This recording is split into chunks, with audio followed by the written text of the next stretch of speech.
Dordrecht. I'm the director of Depot. Welcome to our discussion on feminist discovery. Thank you, Elke Krasny, for organizing this event. I'm very happy to welcome our guests and to have an interesting discussions with all of you afterwards. We are streaming live, so your voices will be recorded. If somebody doesn't want that, please give me a sign. I just want to tell you that we have a newsletter, weekly newsletter, and this is our program. Until mid-December, there will be a lot of events in English and German, so we would be very happy if you came back. And of course, next year we will start at mid-January again. So I'll give the word to Elke and wish you a pleasant evening.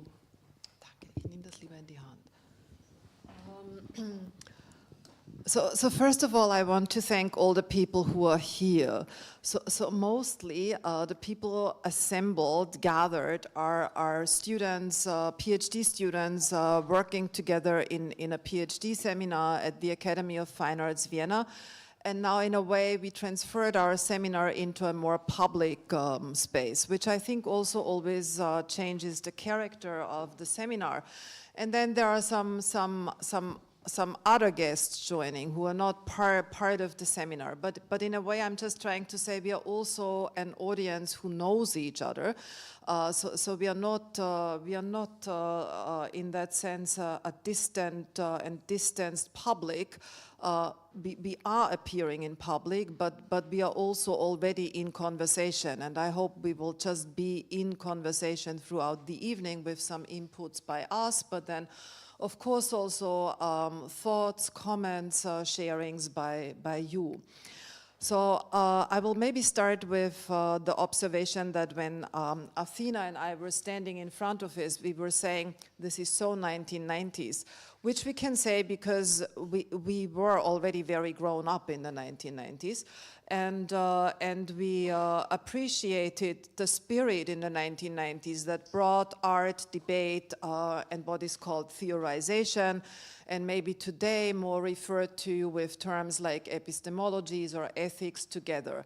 And Depot is one of the spaces here in the city which I'm really thankful for, where people can use the space without having to pay for it.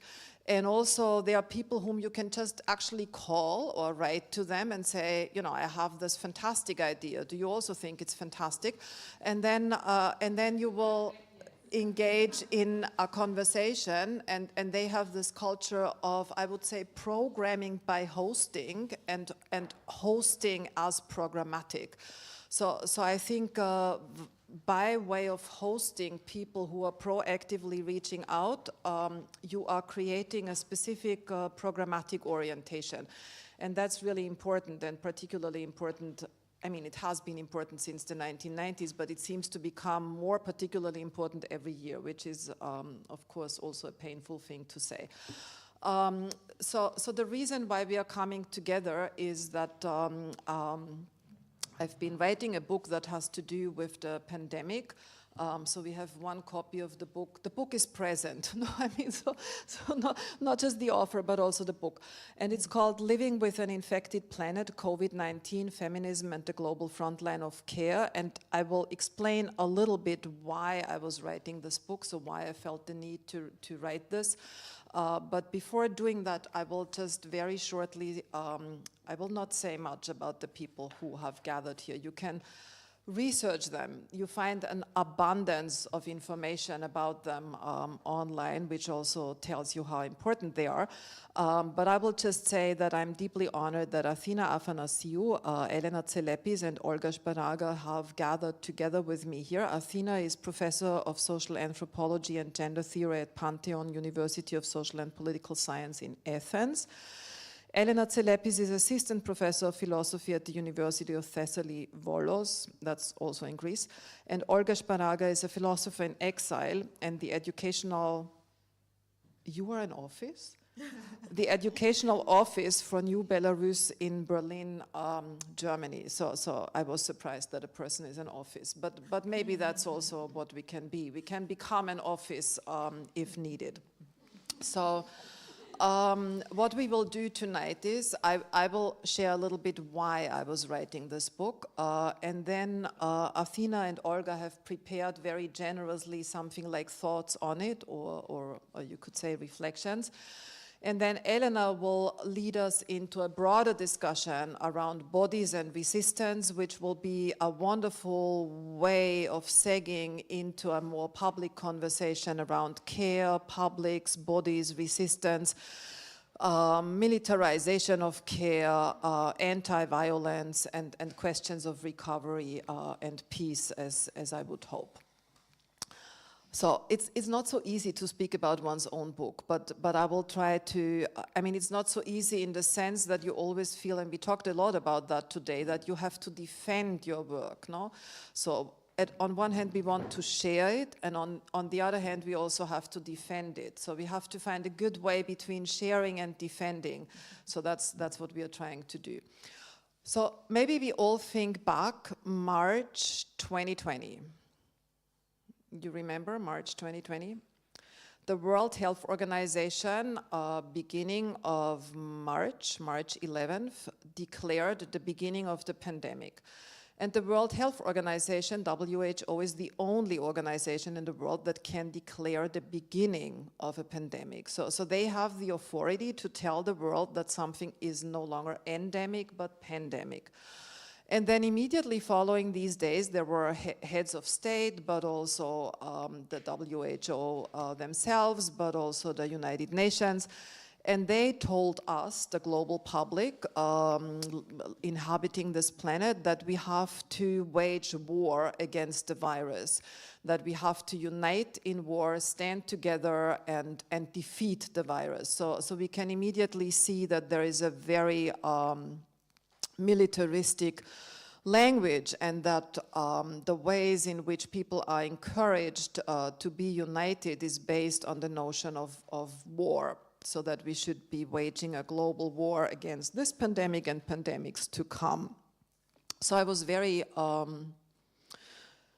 how can I put this? I mean, everyone was worried, no? I mean, nobody wants to live in a pandemic, nobody wants to die, nobody wants to infect other people, nobody wants to know the uncertainty, nobody wants to live in lockdown.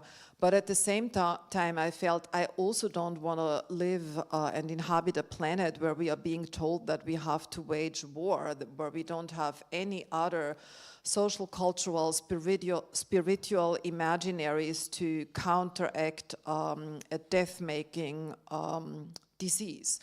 And in a way, we could say it's very poor. I mean, it's a sign of poverty that we turn to war in order to call for care. And so this is what I was thinking about a lot.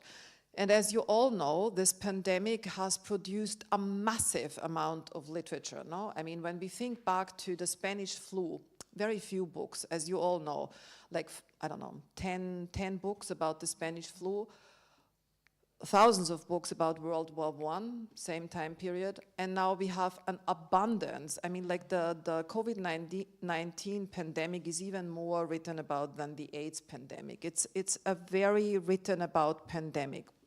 So concurrently with the pandemic, we could say there was pandemic knowledge production. There was a new way of not just those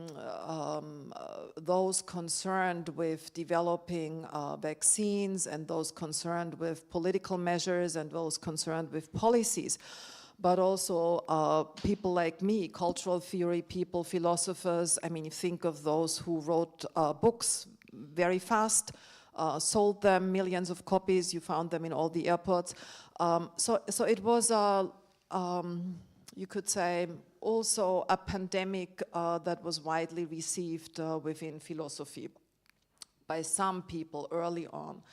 And then there was also a lot of work by particularly feminist theorists who were writing about the chronic shortage of care, the structural care crisis, the lack of nurses globally, the collapse of health systems, and in a way the coming together of two terms that the pandemic made very visible.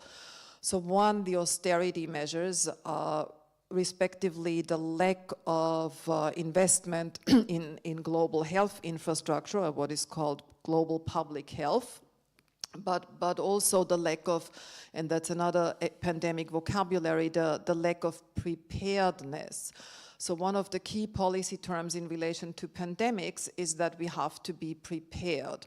We can ask ourselves what it means to be prepared. So 10 days ago, I was in Sweden, and I learned that there you're not only prepared for pandemics, you're prepared for all kinds of crises. And the government has actually sent to all the citizens what you have to have at home in order to survive at least for 2 weeks. And Alva is from Sweden, so she knows about that. But if someone is interested, I now have this document as well, because our government doesn't give us these documents. So maybe if we also want to be prepared, that's a good moment to look into this.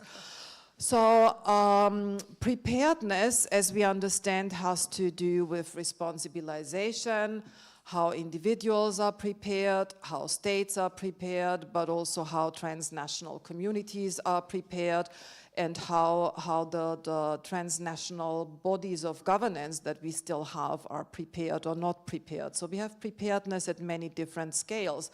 And we could also think a lot about neoliberalization of preparedness, which is not the theme of this book, but I think it's very close to many of the topics touched. So then I was reading tons of literature, as I said, because there was so much being published about this pandemic. And at the same time, I was extremely worried about this war and essential workers and frontline workers, and even more about the frontline workers, because frontline, of course, is another military term that has migrated into economic terminology since the 1950s. And frontline workers are those who are in direct contact with customers. So I think that also says a lot about us. Those who are in direct contact with customers are considered to be at the front line. So I think economy and war share a territory, at least terminologically. I mean, maybe also in other ways. And a week after these declarations of war, feminist activists, feminist policymakers, feminist politicians in different parts of the world, the first ones in Hawaii, started to work on so-called feminist recovery plans. And they were writing policy, and they were using policy as a territory of propositionality, but also resisting the lack of care and bringing together, and that's the part that I found really fascinating. So we couldn't meet in the pandemic, as you remember. We could only meet like, zombies on Zoom. So bringing together people on the digital space, in the digital space, but bringing together different bearers of knowledge, if that's a good word. So nurses, people in health work, policymakers, politicians, feminist economists, thinking about how putting care at the center of economies would require us to organize our economies completely differently from the way in which our economies are organized currently. So these were the things I was reading in parallel. And then it took me a very long time to understand what I was actually wanting to write about. No, I mean, so in a way, I knew that I was worried, and I knew that I was a little hopeful because of the feminist recovery plans. And I had massive amount of material, but in the end, it came down to 3 terms I wanted to engage with. The first one, this "we are at war," and what that means, that we are being told that we are at war. I mean, that's not even a question mark. We are at war, full stop. I mean, so this means we have been told this is the case, this is the situation. It's not a choice, it's describing a fact. And the second chapter then looks at this frontline condition and what it means that essential workers, health care workers, were forced to serve at the front lines. And you remember, there were those who had to go out to work, and there were those who had to stay at home. And of course, also those staying at home had care obligations. I'm not saying they didn't have to care, but those who had to be the essential workers were not given a choice. I mean, they had to be at the front line. So I think there is this militarization of care, the forceful militarization. And concurrent to that, and you might remember it, the people were not only applauded, they were also called heroes. I mean, they were turned into heroes. The heroes, the nurses were the new heroes, which of course the heroism of the front line. And when we think about wars, historical wars, those at the front line lost their bodies first. No, I mean that's why they were there. In German they were being called Kanonenfutter. No, I mean they were feeding the military weaponry. So the first two chapters are titled "We Are at War" and the second one "Serving at the Front Lines," and then the third one looks at these feminist recovery plans, because sadly, they are not widely known. I mean, so when I speak with people about the pandemic, most people I meet have never heard of feminist recovery plans. And I think they're a very useful and maybe also powerful resource to turn to in order to understand what has already been thought. So Angela Davis speaks of unfinished activisms, and in this sense we could also speak of unfinished activist policy that has already happened and that we can actually usefully turn to for different futures. And then in the conclusion I'm writing about we care and therefore we are, which is in a way going beyond the pandemic situation, like the whole book. I mean, it comes out of the pandemic situation in March 2020, and it also doesn't look at much more than these weeks, like these few moments. It's not a book about the entire pandemic, but I hope, I mean, that's also one's hope as an author, that it doesn't only speak to March 2020, but to concerns or to questions that have to do with us today, but also with us in the future. And so this wasn't really, let's say, a summary of the book. It was more the motivations I had, and also, which I think for a lot of you writing your PhDs is really important to think about, how to structure. I mean, like how we find a structure through which we communicate the kinds of things that we want to communicate to others, and also allow for them to think through and with this structure. So the structure in a way like a backbone that holds our thoughts together. And I think we have an order. So Athena, you were volunteered by Olga to go next. And so I'm very happy that Athena will share what she has prepared, and then this will be immediately followed by Olga and then by Elena. Great, thank you so much, Elke. Thanks to everyone assembling and being here today. I'm really thankful to Elke Krasny for writing this compelling book and for inviting me to be part of this gathering today at this wonderful space, a space, if I understand well, of critical political art practices. And I'm very pleased to be with you this evening to celebrate the publication of this book, along with friends and allies in our very difficult, very troubled and harrowing present, when the space for such reflective gatherings is desperately needed. And I think such spaces, both physically and more metaphorically, if you want, enable us to imagine, assemble, organize, and act in more careful ways, hopefully. I think Elke's book is an inspiring call. It has been quite inspiring for me. I'm sure it is inspiring for everyone here.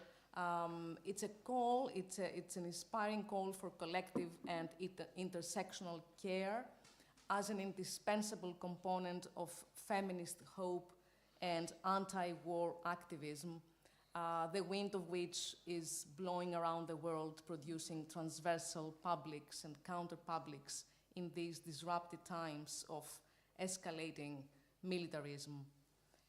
Against the backdrop of increased precarity, structural inequalities, and anti-feminist and anti-migrant discourses produced by rising authoritarianisms across different geographies, at a moment when our critical epistemologies, including critical race theory, feminist queer theory, Marxist and decolonial situated knowledges are criminalized. A radical democratic politics of care is about a struggle to defend resources, infrastructures, communities, and imaginaries from neoliberal and neo-fascist dispossession. I'm just going to share some thoughts, some reflections inspired by reading this fantastic book and very timely book. I think it articulates such emancipatory horizons by offering an ethico-political language hospitable to social suffering and feminist worry, in Elke's words, but also to collective endurance, resistance, recovery, comradeship, and transformative hope.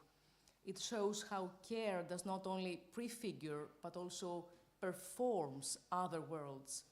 This performativity motivates and is moved and motivated by another language, different from the militaristic grammar and militarized care essentialism.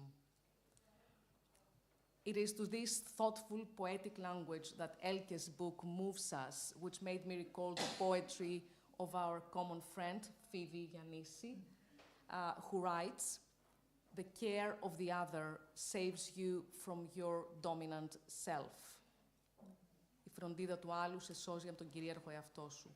This is from her polyphonic poem Chimera, the fictional creature with parts taken from various animals in Greek mythology, where the figure of ego emerges to trouble dominant ways of embodying and relating to the other. Ego means the she-goat in Greek, and the word has the same sound as the word ego, I, ego. As Phoebe notes, a common friend, the Greek word for I, ego, ego, is believed to have derived from the word for here, edo. She writes, "Maybe I merely lent my voice to hear, and it is here that is speaking." So the I in Fevi Giannissi's poetry is never a fixed and sovereign place, but a transitory, eccentric, and ecstatic performative occasion of loss and re-embodiment dense with alien voices, human and non-human. Now, that was my, if you want, an introductory note, which really, I mean, I was thinking about this poetry when I was reading, or rather rereading your book for the occasion of this presentation.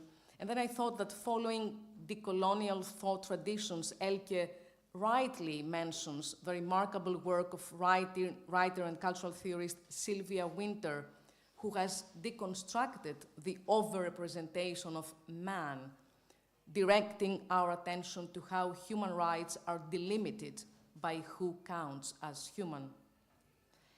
Indeed, the encounter with another as a shift from the primacy of the self-centered and self-sufficient ego of the Western humanist epistemic model is already political in the sense that it calls for a careful and transformative response to the conditions of reciprocity in all the losses that they may entail.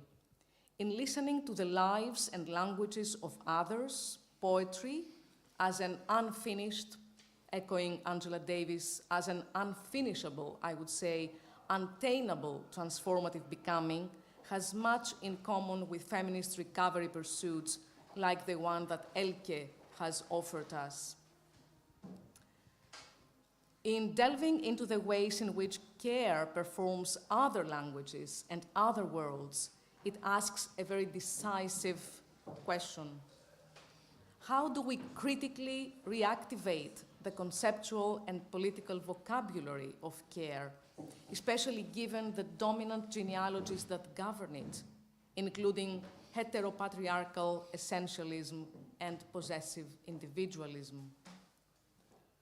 What motivates Elke's inquiry is the interest in the traffic among words, images, meanings, bodies, metaphors, and imaginaries as they produce uneven public realities of war and disease.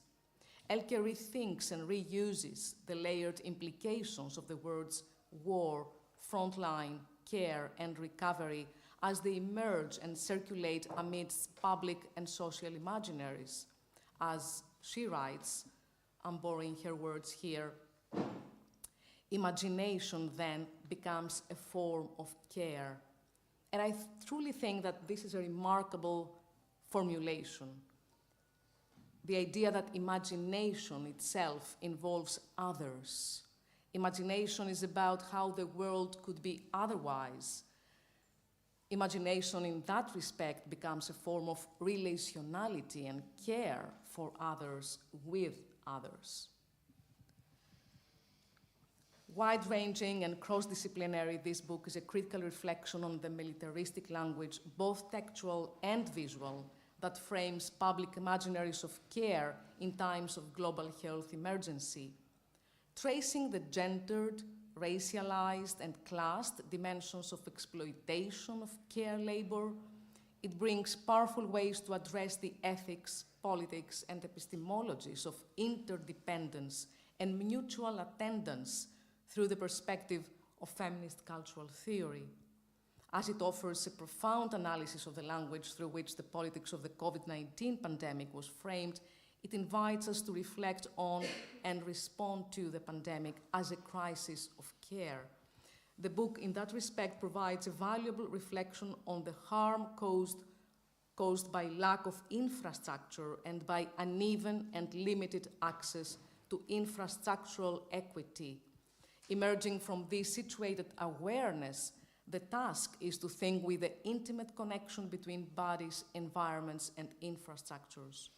For Elke Krasny, in her words again, this situates, I quote, this situates infrastructure at the crucial intersection of social and environmental justice and makes socio-environmental and biomaterial interdependencies central to infra-political accountability and responsibilities.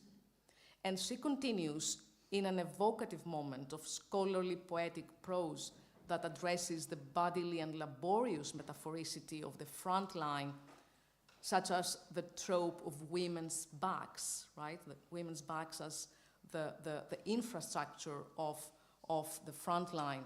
And she writes, Elke writes, I quote again, "Connecting backs and bridges is a powerful way of introducing historical infrastructural harm and the need for recovery as well as repair, revitalization, and liberation beyond COVID-19," end of quote.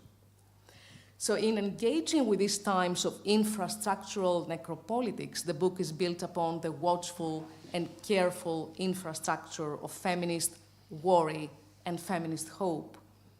Through the feminist worry and feminist hope as at once an ethical stance and a methodological orientation that motivate and drive this book, Elke guides us in thinking through care on a broken planet where crisis has become a new norm. She opens up new fields of comprehending and counteracting the vocabulary that puts the crisis regime's governance into action. What to make of living with such crisis regimes, then? How to live with an infected planet, Elke asks. How to live an unlivable life? How to live in social milieus characterized by militarized violence and the erosion of public imaginaries and infrastructures of care? In her words again, "Writing this book in a state of worry, I sought at the same time to remain hopeful." She mentioned that before. How does one respond to the presence of war within political imaginaries of care? How does one not despair? In order to deal with such daunting questions and working with an expansive definition of care that includes labors, infrastructures, resources, knowledges, feelings, and ethics of care, Elke starts from the acknowledgement of interdependency in social, ecological, epistemic, and emotional terms. And care, as we know, is a multifaceted concept. It's a troubled concept. As we seek to theorize it as a political concept, we engage its complex relationship to vulnerability, precariousness, and collective claims of justice.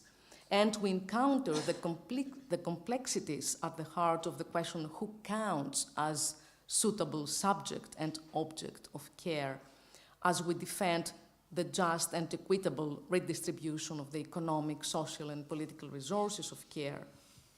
And as we face these challenges, we develop conceptual frameworks that do not reproduce essentialist approaches to care and vulnerability and do not overlook historically situated power relations linked to gender, race, ethnicity, disability, and social class, through which some lives become more deserving of care than others. Therefore, it is important not to obscure the conditions through which vulnerabilities are produced and experienced due to situated exposure to fields of oppressive, abusive, or exhausting power relations. For all its ambiguity and differentiation, vulnerability is not the opposite to political action, but a performative potential for transformative resistance to structural conditions of oppression and injustice. How does the shared care for our unequally distributed vulnerability become performative resistance to the regulatory ideal of invulnerability?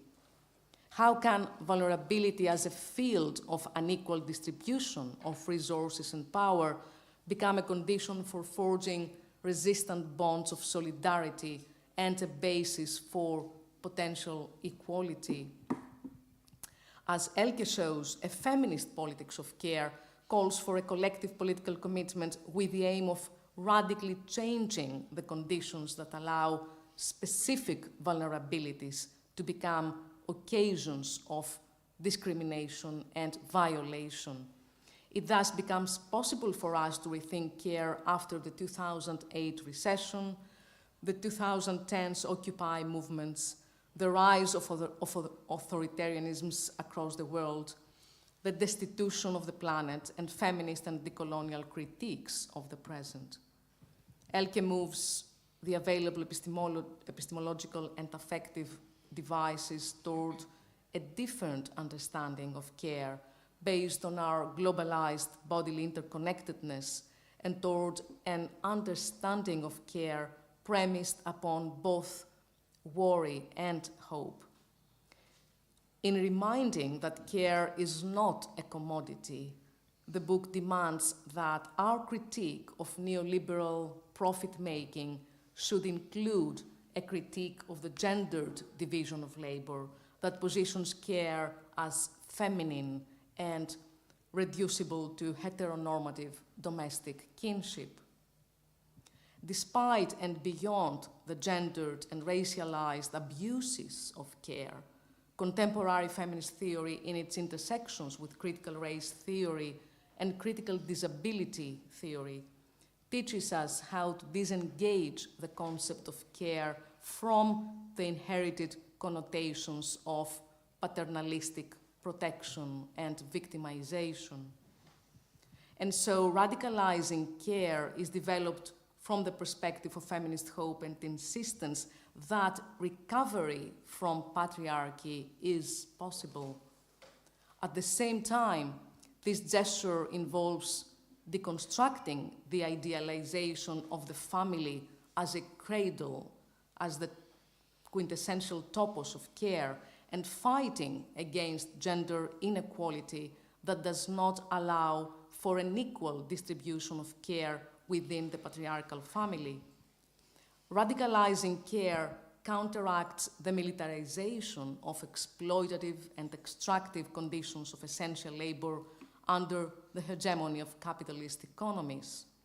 Also, extending beyond racialized border regimes, radical care claims social care infrastructures not only for national citizens, but also for stateless people, refugees, and asylum seekers. Thus understood and performed, the vocabulary of this radical care is at the heart of our struggles for living in justice and global solidarity.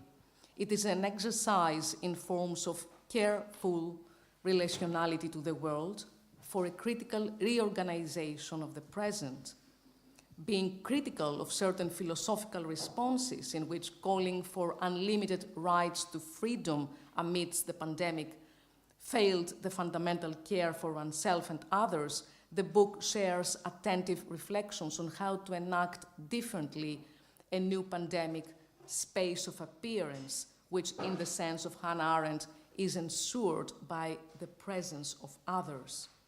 One can trace a repertoire of public care in ways in certain social movements of the present, such as the global movement Niunamenos against femicide and Black Lives Matter.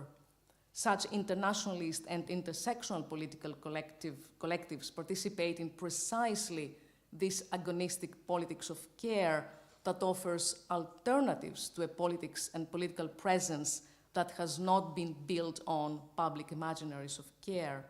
The public gatherings of the Black Lives Matter movement during the COVID-19 pandemic, with the observance of security measures and the distribution of masks and antiseptics, along with protective equipment for tear gas, offered a model of performing public gatherings not only in rage and in grief, but also in a caring way. This public performativity of care was clearly in stark contrast to the Trump-led rallies in the fall of 2020, which disregarded any public health directives and the invasion of white supremacists in government buildings who demanded the lifting of the measures. Elke's feminist cultural inquiry shares how, against the backdrop of pandemic frontline imaginaries, care travels between and over bodies that grapple with limitations and possibilities. Her gesture of introducing feminist worry and feminist hope as methods becomes a way of taking care as knowledge seriously. It becomes a way, in her words again, I quote, to think with epistemologies of care and care as knowledge. For all these reasons, this book is one of the most precious resources of hope that we can draw upon in these bleak times as we seek to think about and relate to the infected planet with tools that have not been shaped by European colonial modernity. Thank you very much. Thank you, Elke.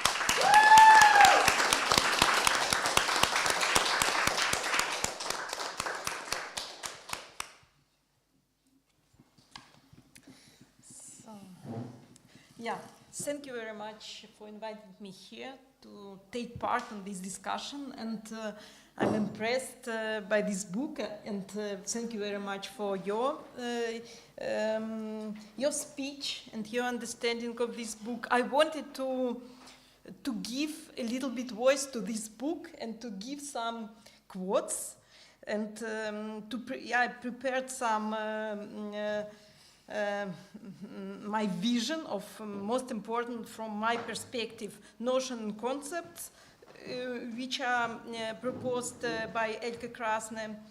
And first, I would say that this book is very important, profound, but also very personal book. There is a very personal book, and in the sense that, and I quote, the personal is social, the personal is environmental, the personal is material, the personal is structural, the personal is technological, the personal is planetary, end of quotes. And this book, I think, can serve as a starting point, but also as a context for discussing a range of issues themes, concepts, and practices, because there is not only about concepts through history and through current situation, but about policies, about understanding of care in this COVID situation by different NGOs and activists around the world. And I think the most important is this connection. And if we think about epistemology, new epistemology of care, there is about this construction, how we can connect these different theoretical and practical perspectives, which we have. We have a lot of these perspectives, and I think one of the most important questions is how we can connect and where we are with all these questions and with all these perspectives. And I prepared some points. What I think that there are a lot of different points, themes, and concepts in this book, and some of them which I found resonate with my thinking, my understanding of care and of context in which I'm living as well. And the starting point for Elke Krasny reflection is the discourse and practices that dominated the COVID-19 situation in 2020, 2022, 2021. And the discourse defined the global COVID-19 pandemic. This discourse defined the global COVID-19 pandemic at the wartime. We heard about this, it was mentioned. How this war time works. First, and I quote, political oratory bound care to war in order to define the duty to care as a social obligation through the ethos of militarized solidarity. We have in this situation such a concept of solidarity, militarized solidarity. This ethos was supported, then this ethos of militarized solidarity supported through the wartime imaginary, which, and I quote, identifies an enemy, the virus, a strategy, save the economy, flatten the curve, the front line warriors, healthcare personnel, the home front, people isolated at home, traitors in deserters, people breaking the social distance rules, end of quotes. The result of this ethos was to be the mobilized societies in the name of war. We have militarized solidarity and mobilized society in the name of war, understood on the one hand from the perspective of ethno-nationalism, and we have a rise of this ethno-nationalism, and I quote, as nation states went about protection and caring first and foremost for their own, and then we don't have possibility of international solidarity, only this militarized and national-based solidarity, so to say. And on the other hand, this ethos, and I quote, is also led to violently pitting people against one another along new enemy lines formed through COVID belief systems, end of quote. And we have in this situation such a new individualism on the level of nations, national states, but also on the level of individuals. And there is a lack of solidarity, of course, in this situation. And interesting is that the most visible philosophical and political answer to this situation, for example, proposed by Agamben, was also hyper-individualism, understood as freedom from the responsibility to respect each other's vulnerability and protect one another from infection. This freedom is militarized as well, because there are these individuals, we don't have infrastructures, we have separate national states, and this fight against virus as enemy through these different levels of individualism.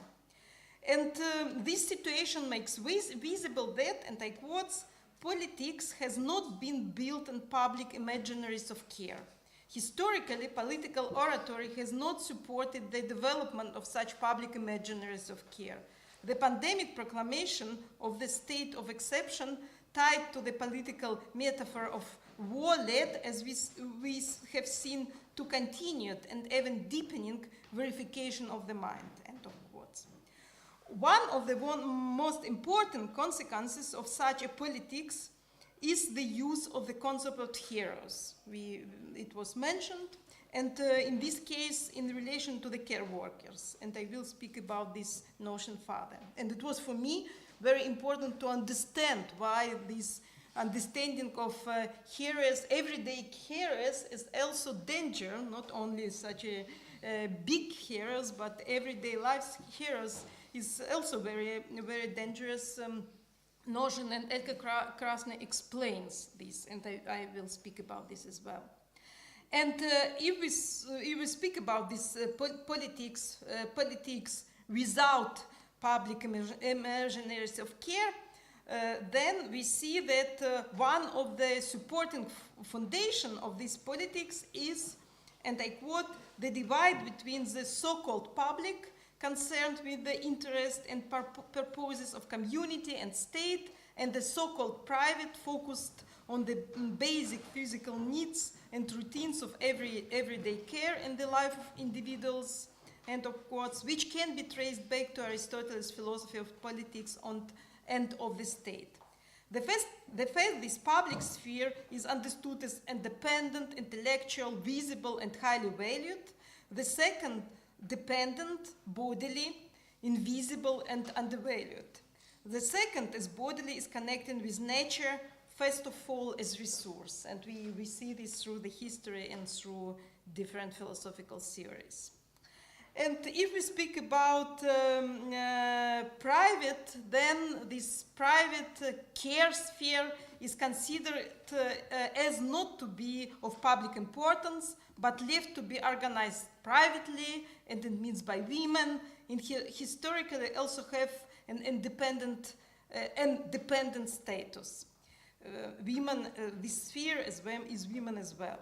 In the same time, silencing dependency on care was a precondition for independency. There is very important for this this connection between private and public. And I quote, independency then can only be upheld through permanent domination over those who could always become enemies, end of quote.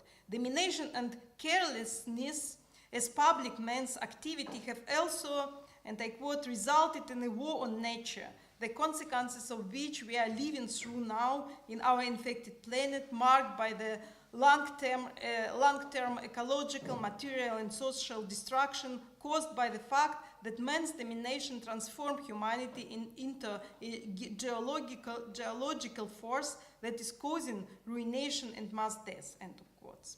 The most important expression of the invisibility of care work in the COVID-19 situation was the following paradox.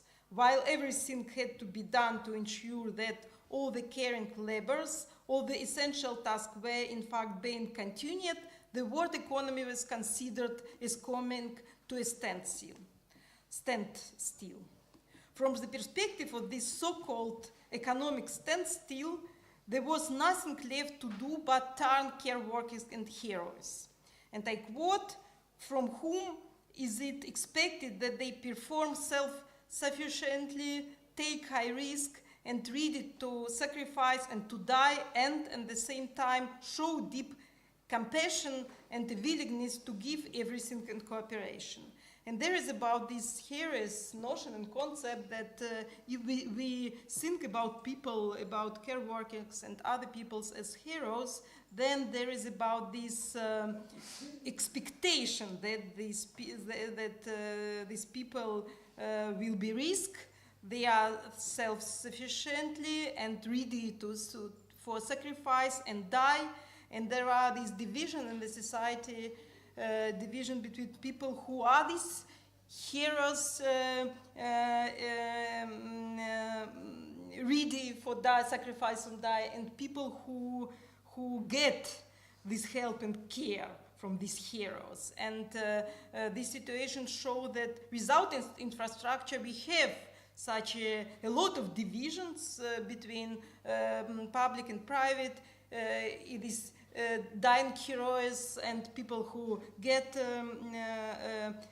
care, politicians and everyday people who are dying in this every day die, and visible and invisible people and visible and invisible institution, and all of these divisions. We can say that COVID shows all of these divisions, but on the one hand, the question is what to do with all of these divisions now. And all these divisions and all of these dimensions of this situation is subject of the feminist worry. And this feminist worry is the first dimension of feminist methodology proposed by Elke Krasny in this book. And feminist worry is method, and I quote, has allowed critical analysis of how the political response to the pandemic resulted in militarized care essentialism. Essentialism means that in this situation, care worker must care, die, and there is possible, and there is possible, and there is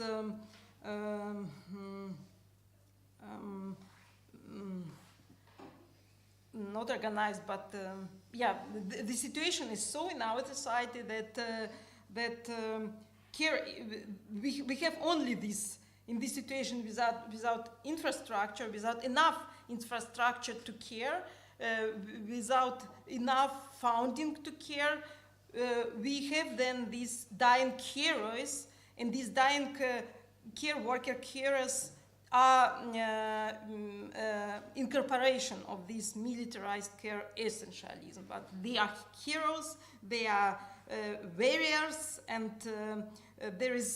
we don't have another way to get from this situation. And then there is like a care essentialism, militarized care essentialism.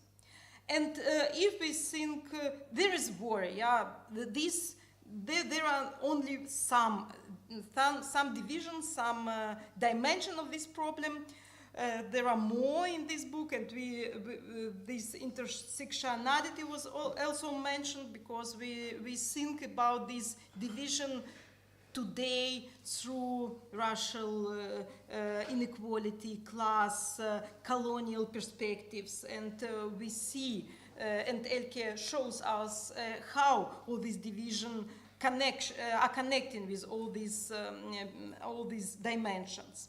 But war is, there is not all what is proposed in this book.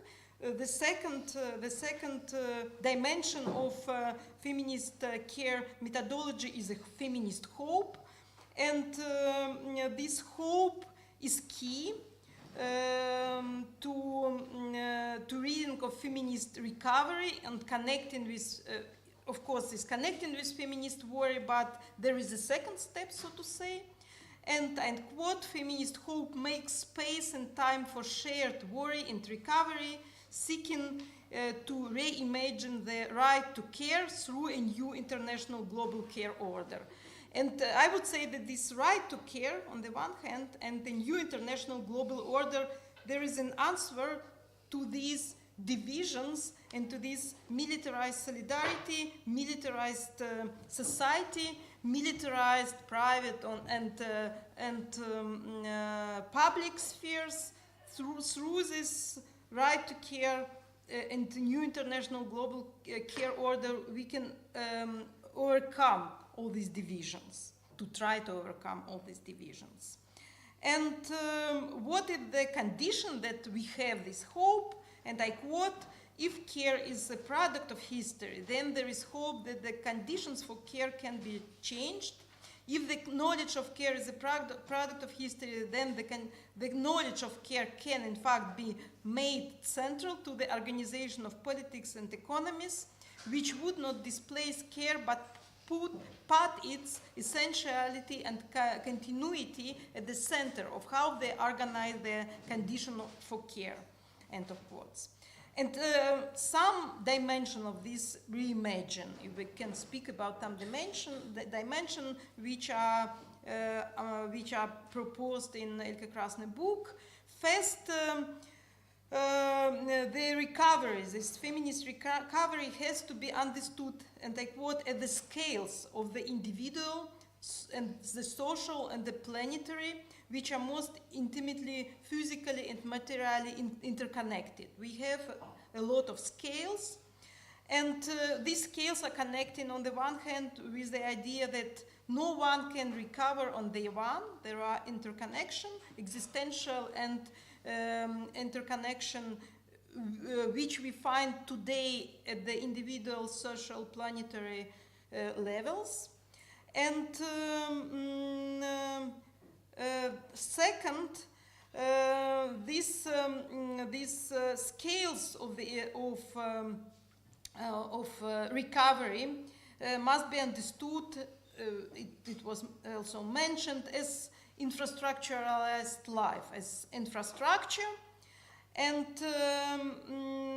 what is it? This modern life as infrastructuralized life. The modern infrastructural condition reshape not only the relations among humans, but also the relation between humans and the planet with all its living and not living things.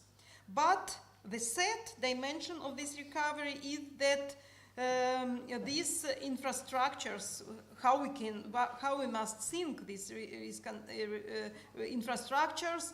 These infrastructures, we have a task to think, to expand, and I quote, to expand the understanding of care on this infrastructure, to go far beyond the establishment of care infrastructure, which is understood primarily as health care or social care infrastructure. And and another quote, such rebuilding and reconstructing needs to include infrastructural awareness raising and work on cultural imaginaries that enable people to actually envision careful and peaceful infrastructures that would come into being through a coming together of bottom-up social movements and grassroots knowledge in collaboration with top-down state politics and enact infrastructural responsibilities, end of quotes. And I think that's very important that we are beyond this usual common sense understanding of infrastructure, on the one hand, on the other hand, that we connect this bottom-up and top-down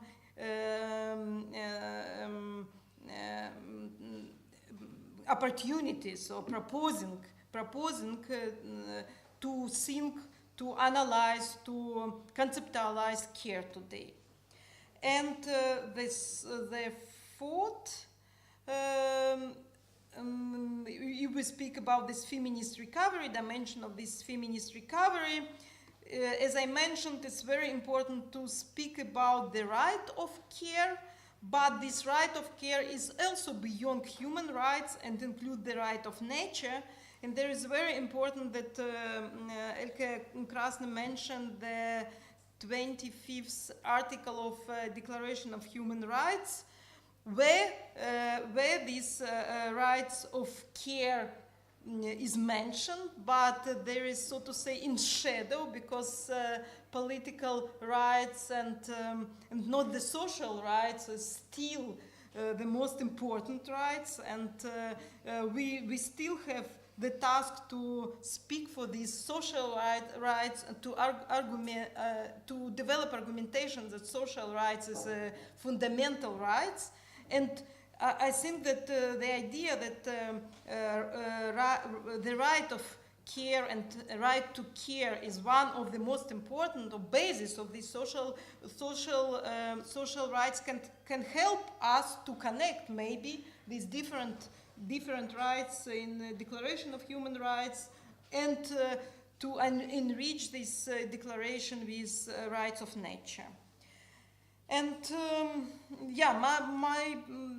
my question to this book and to this to our discussion is, as I mentioned at the beginning, where we are with all this question. We have a lot of theoretical books, articles, ideas, about care policies, understanding of care infrastructure on the one hand. On the other hand, Elke Krasny introduced in this book a range of international organization and local state level organizations policies and mentioned different possibilities to think, to develop public policy of care. And my question is, where are the places where all these interconnection theories, policies are developing today? Because yeah, we are here, we are women, all of us, we are discussing all these questions, and when we are a little bit outside of such a public and audience, it's not all the time easy to find discussion, all this discussion, references to all these theories on the one hand and policies on the other. And there is a first question, where to discuss all this interconnection and this new epistemology. The second question is how to influence the level of political decision making with this new imaginary and new epistemology. And maybe the third question, do we need a new feminist critical care theory? Because if we think about all this division between public and private, and all this mentioned division, we have a lot of this division about productive and reproductive work, for example. Then to think about all this division in another way, I suppose we need a new critical care theory. And the question is then how to develop, maybe not only from the feminist perspective, in collaboration with different social theorists, to make these care problematics and care understanding important to different approach to new social critical theory. Yeah. Thank you.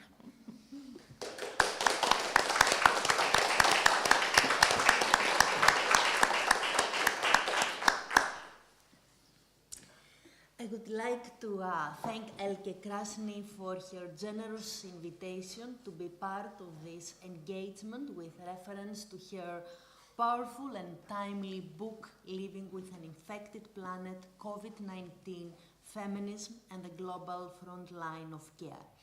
Warm thanks to Depot for their gracious hospitality and of course to all of you that are here tonight. Elke's fascinating book shows how care involves bodies and our bodily relationality with all its troubles and magnificent possibilities.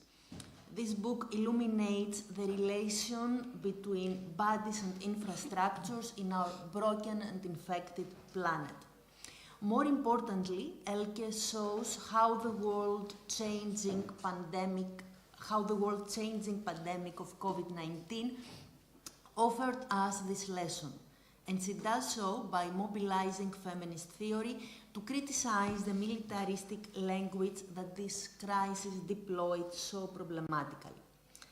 In my renderings tonight, I would take upon questions concerning the body, vulnerability, and resistance as my connecting points with Elke Krasny's book. The perspective of vulnerable corporealities, I think, is enabling in order to think what kinds of bodies are formed and deformed in crisis. How do these bodies come to a body and witness what is lost? How do they relate to other bodies? How do they live on between past and present as well as between life and death? With crisis, I think we mean contemporary predicaments of power such as imperialistic globalization, finalization, capitalist governmentality, war by politics, and the emergence of authoritarianism in Western democracies. In recent years, geographies in Global South, but also the peripheries of metropolitan West cities, have become a contemporary biopolitical and necropolitical site of injured and broken bodies due to neoliberal aggression. Crisis involves a complex circuit of governmentality, of austerity, securitization, de-democratization, and the erosion of welfare systems. The violent logic and logistics of crisis have brought to the core the contingencies of everyday life, such as a raw reality of precariousness. But it has also brought to the fore various enactments of resistant embodiment. Furthermore, it has instigated new articulations of questions about belonging, marginality, and community. Vulnerability, in my perspective here tonight, alerts to both the disembodiment induced by different crises and political violence and the embodied potential for resistance and self-determination. First, on the politics of injurability. I have somehow put together these two thematics tonight. So, on the politics of injurability. The body insinuates the forces of gendering and racialization that structure the damage inflicted on gendered, racialized bodies as inert and disposable bodily matter. As Lucy Ray and Judith Butler have influentially shown, matter is deeply embedded in power genealogies of racism, gender, and sexuality. Injurability doesn't refer merely to a generalized human condition of vulnerability, as Athena was articulating before, but rather to a political distribution and regulation of the terms of exposure or thrownness to injustice, and these terms are gendered, sexualized, ethnicized, and racialized. The sensuality of suffering, simultaneously public and private, is addressed as the abjection of violated bodies and their reduction to formless waste in all its connections with the gender and race politics of disposability.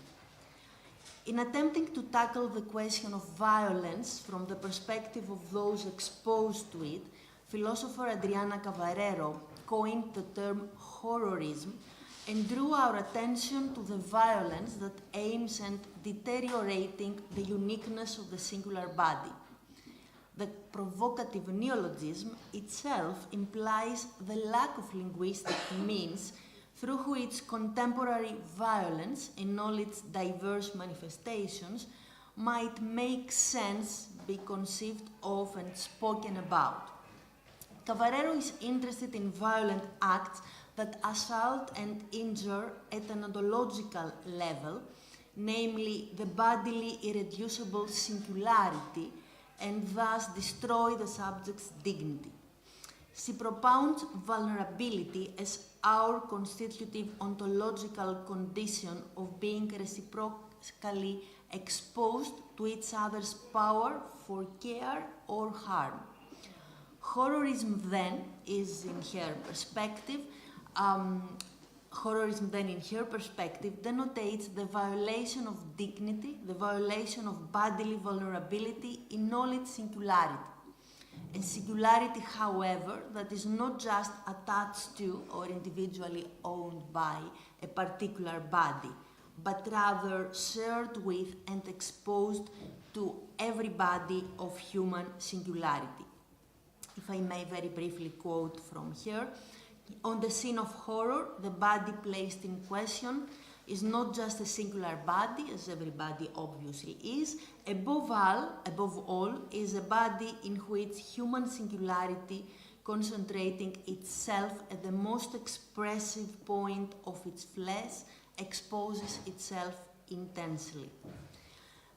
End of quote. The destruction of the human body's integrity exposes the utter superfluity and disposability of the confined bodies. How can we think bodily performativity from the position of horrorism, as it is interminably marked and fissured by a diverse array of experiences of gender, racial, class, and ableism violence? Regulatory violence aims at disciplining the body, but bodies themselves can resist such disciplinary sanctions and boundaries by performing disruptively through their body. Bodies are not only subjectivated and docile, they rather enact agency, including the agency of being involved in and intertwined with the intricacies of power. As the authoritative regimes of power seeks to injure the body by eviscerating it from any sense of dignity and freedom, the dissident subjects utilize their bodies as a medium against such authority.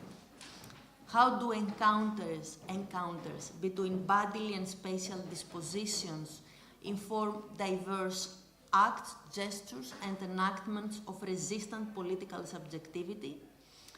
How do they affect the sense of political boundaries between self and other? How do they work to draw and redraw public space as a space of democratic assembly? How do gender, class, religion, kinship, and economic privilege mediate these encounters? What kinds of identification and belonging, difference and relatedness, resilience and dissent do they produce? Furthermore, how bodily vulnerability is reappropriated and deployed to trouble the heroic conceits often operative in iconographies and practices of resistance. I'm repeating actually some of the questions that have already been asked.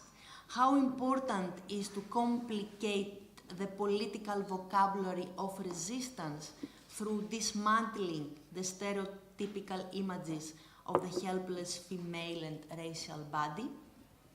And on the second body of thoughts, with the title, What Makes a Body of Resistance? Judith Butler's theorization of performative and transformative agency enables us to capture the potentiality of subjectivity for the purposes of interrupting the normative and exclusionary standards of belonging and opening up alternative possibilities for political and affective sensibility. According to this rendition of the politics of performativity, subjects are persistently and incalculably interpellated by the reiteration of sedimented norms, whose materialization is socially compelled and yet always incomplete. As they reflexively appropriate these injurious terms and respond to their demanding call, subjects incorporate and bring into being the conditions that discursively form and enable them. Performativity in this sense involves an interminably interplay of vulnerability and potentiality, incorporation and resistance. If incorporation is to be understood as an incomplete and unattainable materialization of regulatory ideals, can we think of the body as the medium of the spectral finitude and futurity of the performative? So, my direction here is that of thinking the body not in terms of what is, but in terms of its doings, but also undoings and redoings. How bodies are produced in the process of their reiteration of hegemonic ideals, through what kinds of affectivities, dispositions, repudiations, and receptivities are bodies reinvented and reenacted within and against biopolitical disciplinary mechanisms and normative standards of embodiment? What modes of corporealities are brought forward in the simultaneous acts of reinvention of and diversion from the regulatory prototype? How do they survive within, despite, and against the cruelty of persisting legacies of colonial, racist, gender and class domination? Can we think of the body as an agent of a performative promise, that is, as the medium of the spectral futurity of the performative rather than the proper place of the subject's actuality? Indeed, the notion of the performative is crucial in elucidating iteration as a potential means of critical engagement with discursive and power structures, as a discursive and affective idiom by which norms are compelled through forcible citations of an authorized norm.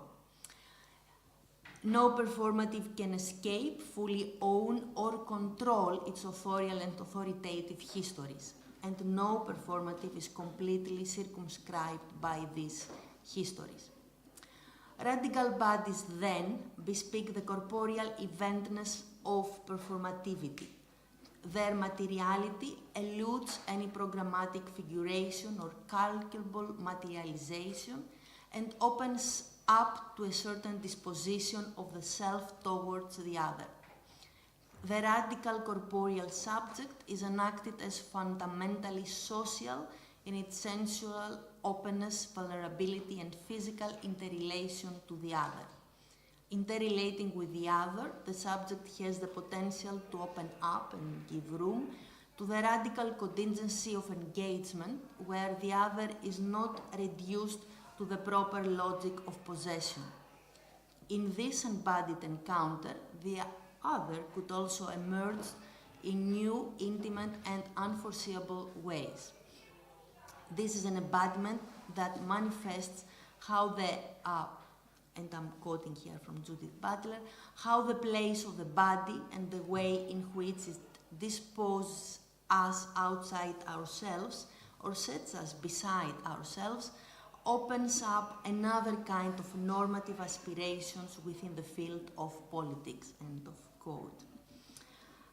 Athena mentioned Nuna Menos movement, Black Lives Matter movement. I would add here other instances in the last decade, like the Arab uprisings, but also the indignant movements and movements of the square in different European cities, or the Gezi Park and the Occupy Wall Street, just to mention a few of these kind of movements, in which strategies and practices were exchanged and challenged the growing precarization of people's lives and the loss of dignity in the face of autarky and neoliberal dispossession.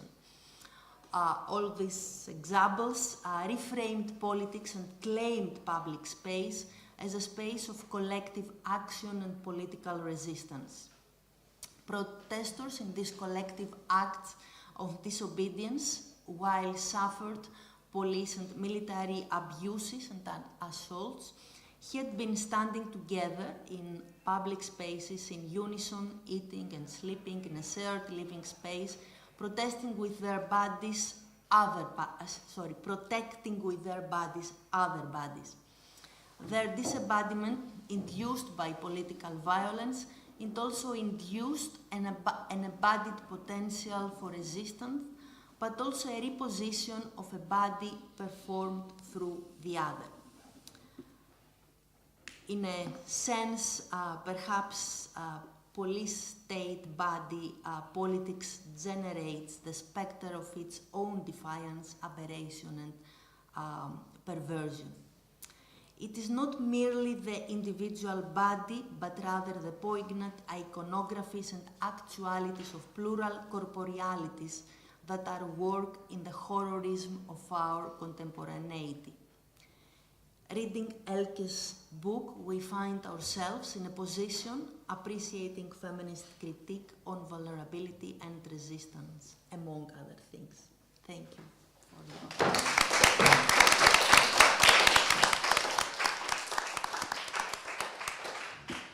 Well, thank you all so much. I mean, I'm really super thankful, very humbled. You're so generous to have taken time to read. I mean, so all of us, we know how difficult it has become to make time for books, to read, and then to share one's thoughts with them, so that all of us who are engaging in this work of writing can actually, in a way, continue, build on each other, and also, let's say, practice solidarities across different writings. So I think that was really wonderful to feel. There's a little exercise I would like to do. So, I mean, like the language of policy, like other languages, is very much English. So we all use the word care, but in our mother languages, we sometimes need 27 different terms to actually describe what care is. And I know that many different languages are actually being assembled here. And so what I invite us to do is to say one of the words that we need to express what care is in our language, out loud, just in our language. We don't have to translate. So I will say one. Sorge. Клопот и забота. Φροντίδα. Fantasia, taking up the cue from Elke's book and Athena's commentary on that connected fantasia with care.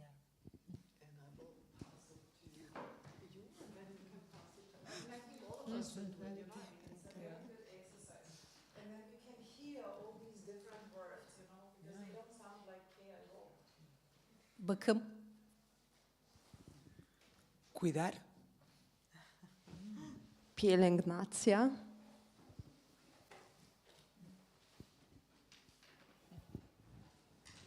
Φροντίδα.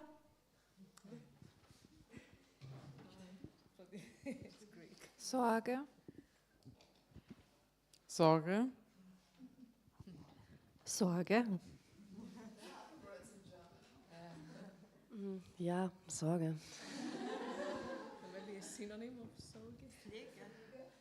Starostlivosť. Raja. Sozialarbeiten.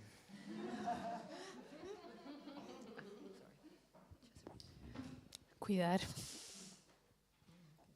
Troska. Sorge tragen als Variante. Γιορατιμάς. Pážňa. Omsorg. Kümmern. Péče. Péče. Pflege.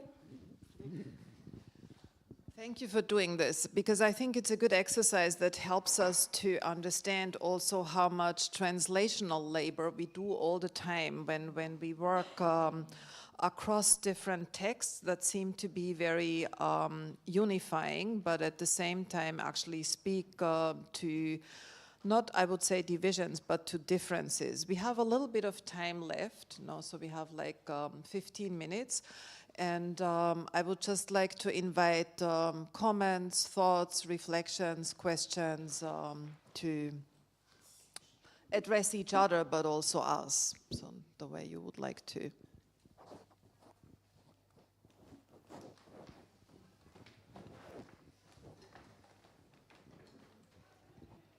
Okay, so I would like to ask if let's say care work, because this is about militarization of care, if care work, if it can be called that, that happens in the context of war, because as we all know, the army isn't just soldiers, it's also doctors and nurses taking care of soldiers in order to continue their murderous conquest. This is, let's say, a connection between how care happens in the army and between how well, care subjects like female assigned people, for example, have to perform care work in the name of performance and optimization in our liberal society. Is there any connection between these two?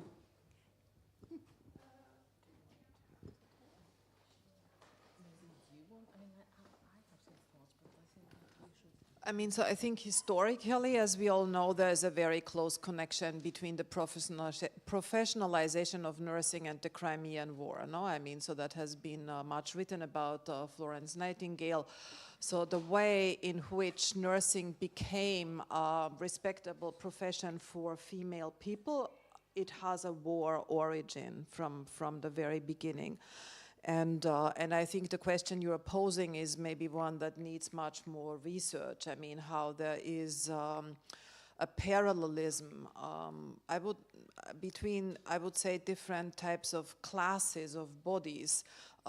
So not just gender dimensions, but class dimensions within armies and within the health profession. So those who are more dispensable than others, and those who are like at the top of the hierarchy, and those who are not at the top of the hierarchy. And before I give the microphone to Athena, because you said you have some thoughts on this, I just want to share something from another discussion that took place around Bojana Kunst's new book on care that was recently translated into German, and we had a gathering around this in Frankfurt.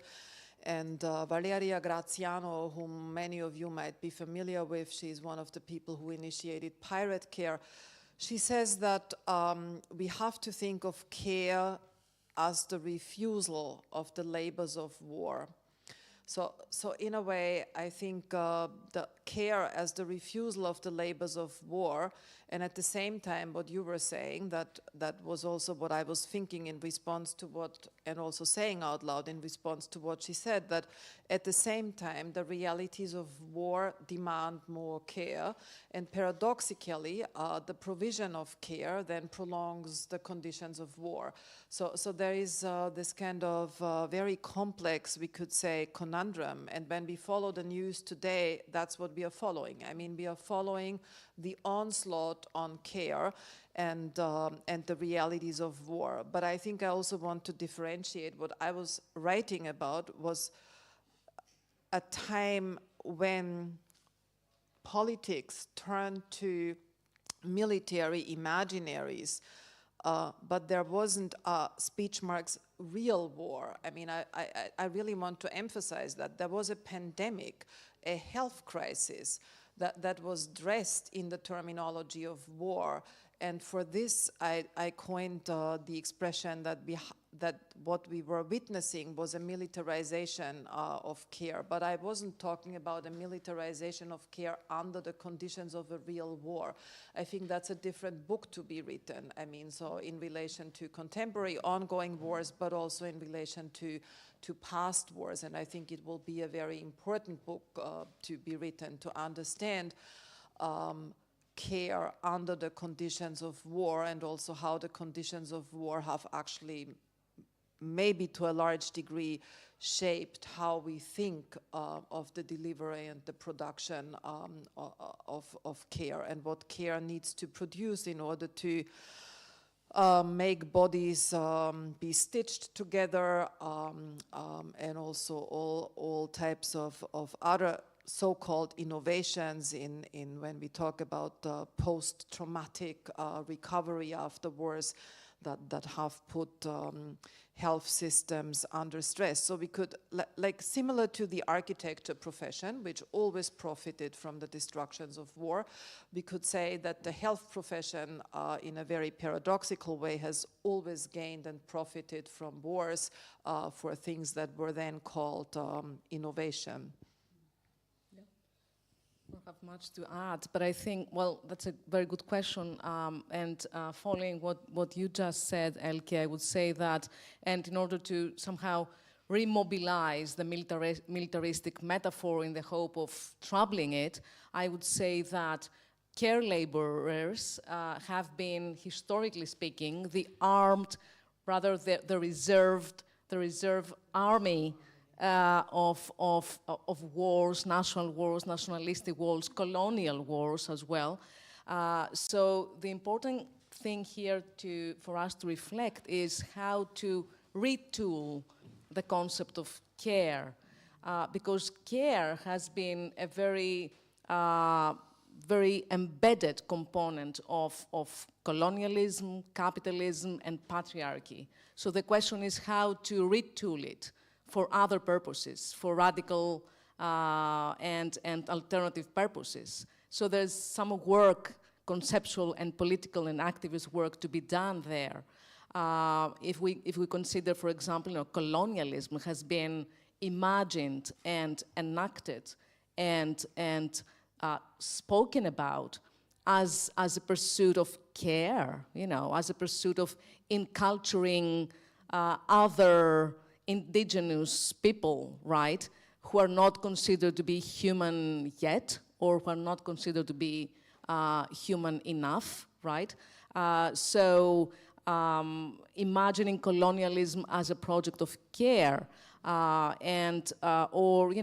imagining, the capitalist, when there was actually such a thing as a compromise between democracy and capitalism, which is not the case anymore. But the whole construct of welfare system that we now find ourselves defending in a way, it used to be the mechanism, the apparatus of perpetuating discourses of care, weaponizing this concept of care against, women, against working people, and so on and so forth, in the name of protecting them, right? So producing ideal victims of the system and so on and so forth. So the question is how to take this concept and retool it in a way, and how to imagine and enact in this question that Olga posed, the question of how to bridge theory and practice here, right? How to retool the concept of care, which is not evident at all, because care is so much embedded within the apparatus of European colonial modernity and European colonial patriarchal modernity. And I'm not sure about it, because I think it's, as I said, it's a troubled concept. And Lord has taught us that it's not a very good idea to try to use the tools of the master in order to demolish the house of the master. But sometimes, especially when we find ourselves with our backs in the wall, right? I mean, we are in this very sad moment of defeat on so many fronts. I think that might be an option in a way, given that we don't find this as the ultimate goal of our struggles, but just a step, or given that we keep the horizon open for more, I would say, more subversive struggles. So yeah, care is and I mean, it has to do with the whole history of biopolitics. And I mean, it has this biopolitical and necropolitical component, which is really embedded in the very histories of the care. Well, I think the hopeful part of this story here is that there's no concept that is fully owned by its injurious histories, right? It's not fully owned by these histories, although we cannot disengage this concept completely from these histories. I think this dialectics is very operative here. There's something to be saved there, given that we are always aware of these injurious histories, which means that we're not doing just conceptual work here. We don't just come up with neologisms. In other words, what would save us here is not to invent another word, right? I mean, care is problematic, let's find another word. This is not the case, I think. It's much more, it's political and ethical, and it needs time and space to work with the concept, against the concept, and against these histories at the same time. Maybe I can just briefly add something, and then I'll give you the... So I just wanted to ask all of you something. So are you familiar with the benevolent colonies in the Netherlands? So it's the benevolent colonies in the Netherlands. So, I mean, coming to what Athena was just saying, and it's something that I spoke about at the Architecture Humanities Research Association a couple of weeks ago, because I was invited to give a keynote lecture on care there, and so how the very idea of colonialism is at the beginning of European welfare, is something that we can study there.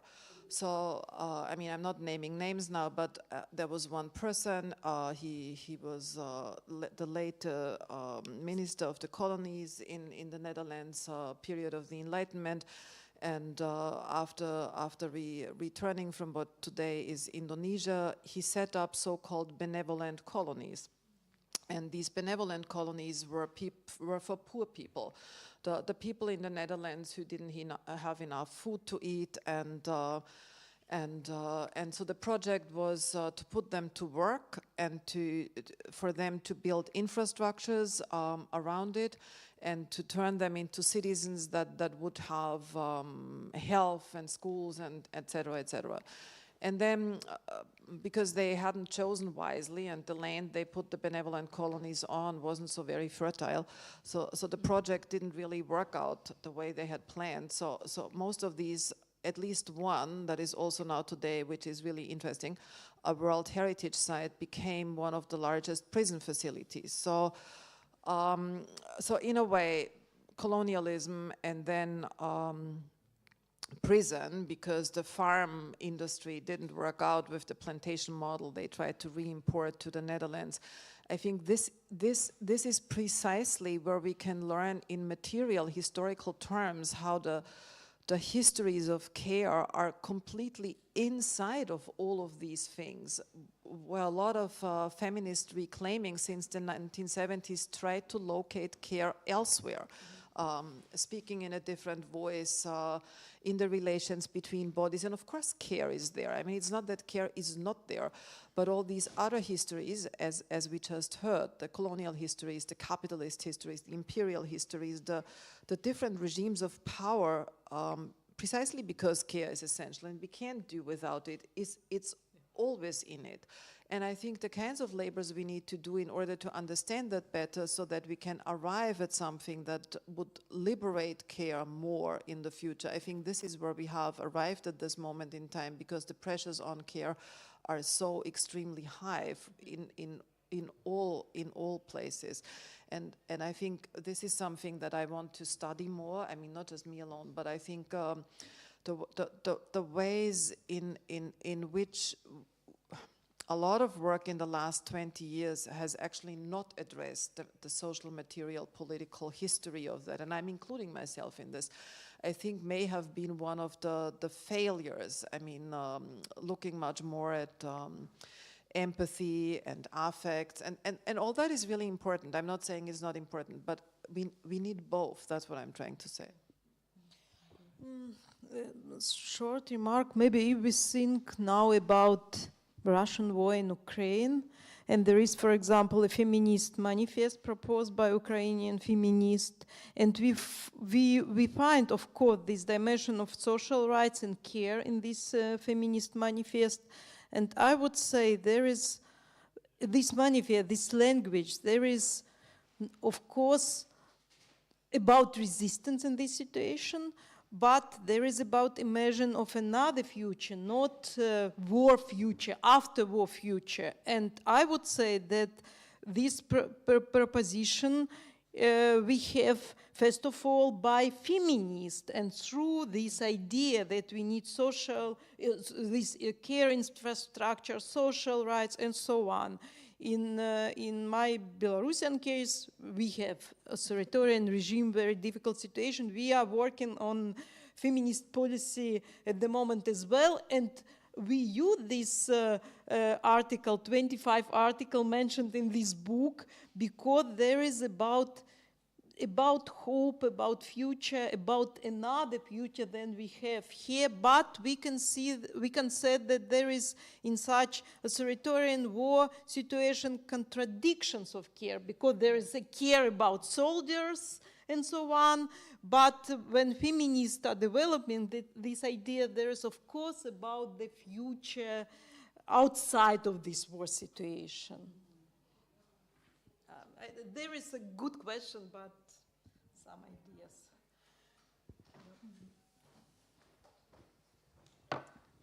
Maybe I just add a bit on that. We want to stick a bit with it, but with not the word care, but feminism. Because I think, I don't know, maybe I also didn't get your ending. Your last sentence of Olga was that we should take care out of feminism to develop a general social theory of care, which I now thought is also, how then do we locate feminism? And I mean, I totally get social housing and work camps are very close to each other and the contradiction, but what do we do with feminism now? Is that now not the master and care the tool, or how do we deal with feminist? Yeah, or so even if we say critical care or feminist care, are we still on the same idea?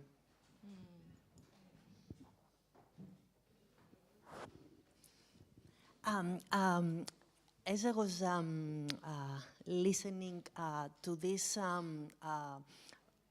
mean, to your responses and certainly to the question that caused these responses on the perplexities of care, its limitations and possibilities of care, I was thinking another word of care. Elke asked us to think other words, and I was thinking this word, it's a Greek word, storie, which in Greek, storie means this affection, this disposition to care, but also it's a compound word, so it means affection, but also it means, it has part of it, it's orgie, which means rage, and this is a word speaking also of the dialectics between body and theory, embodied theory. It's a word that was produced after the killing of a transgender activist in Greece a few years ago, Zak Kostopoulos, Zaki O. And so it was the word that captured both care but also the rage to social injustices that condemned and produced some bodies as not human or not human enough. That was your question. I find it very, very inspiring and would love to have more time, but we don't. But let me just say very briefly that it's a very thorny, very complicated question about how to combine feminist theory in general and critical care theory, because I mean, if I understand well, and I might be wrong, I may be wrong, so please correct me here. The history of feminist care epistemologies is a very layered but very problematic history as well, because of this tendency to essentialize both care and femininity in a way. So I think that there is some deconstructive work to be done on that arena. Otherwise, it would be very problematic to go on like this. And I'm saying this having the awareness that feminism is not a homogeneous and, you know, a solid, singular political, ethical, and activist project. And especially today, we see how within feminism, there are some very, very problematic tendencies emerging, like TERFism, for example, you know, the trans-exclusive feminisms, which I find the most problematic turn that feminism has taken so far. Of course, there has been an very, very powerful critique of white bourgeois heteronormative feminism in the past, and I think it's important to always draw upon this critique, a critique that has been formulated by Black feminists, lesbians, working class feminists. So drawing on this tradition, I think it's very important to position ourselves in opposition and in critical response to this with no tolerance against this white bourgeois turf feminism. So it's important to take a stance there. And I think it's related to what you're asking about how to do this work. Again, I mean, there is some care work that needs to be done in that respect, trying to come up with a critical feminist and critical care feminist perspective here. So, but it's a long conversation. Thanks for asking this. Anyone can? Thank you so much. Oh. Unfortunately, we have to come to an end as there is no very urgent remark. You have the last word. No. We have to have. Sorry. I don't think there are last words. No, I mean, so I think so I guess the only thing I wanted to add is maybe, so just like we are not letting go of care. Just because colonialism, patriarchy, imperialism, capitalism, and also communism, I would say, has made use of care in the most profound ways within human bodies, not just outside of them. So still, it is important to stay with care and to insist on rights maybe to care differently, or to, I mean, I'm tentatively thinking about writing a book that is called Liberating Care. I mean, so in a way, understanding differently what that would mean. But I think in the same way, we can be very appreciative to all kinds of radical, oppositional, insurgent, gentle, humble feminist thinkers who haven't given up on feminism, even though feminism has become very toxic. And I like the word zero tolerance, so I will introduce that immediately in future gender studies lectures. So what is a kind of zero tolerance feminism against certain forms of feminism? And also making much clearer what we mean. I mean, I think we cannot just say, I'm a feminist, and then everything is clear. We need 725 other adjectives to actually explain what it is. I think sometimes it is helpful to say something is a societal issue and a feminist concern, but I would say rebuilding after the pandemic, yes, of course it's a feminist issue, but it's a political, societal, environmental, infrastructural, and so on and so forth. And it is really necessary to address all these material, economic, and infrastructural conditions as political concerns to which feminisms, like other critical theories, can make contributions. Like it was mentioned before, critical race theory, disability studies, people who are working against ageism, so all kinds of liberatory studies, if one will, can make contributions to what we call policy or rebuilding, or understanding the profoundness of change that is actually necessary in order to create conditions that are more livable for these beings, for these planetary beings that we belong to. So I think that's maybe what we could. It's not a last word. It's just many words that need more words. But thank you so much for being here and for having the energy to stay. And most of us will see each other tomorrow morning. So thank you.